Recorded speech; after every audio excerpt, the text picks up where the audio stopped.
La terminologia àtic és un llenguatge infermer d'interfase.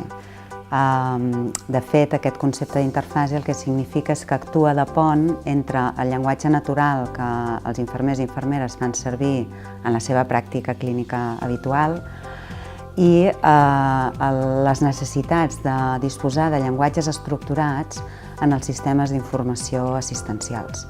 Per tant, potser la principal característica del llenguatge àtic és aquest, que és un llenguatge d'interfase. A més, és un llenguatge desenvolupat des de començaments dels anys 90, que el que fa és apropar els conceptes i els termes que conté pel seu ús molt orientat a la pràctica. Els llenguatges estandarditzats clàssics, les classificacions tradicionals, com poden ser en Denis-No, són sistemes de llenguatge, són vocabularis que tenen uns conceptes amb un nivell d'abstracció molt elevat. Aquest nivell tan alt d'abstracció fan que a vegades no sigui senzill utilitzar-les.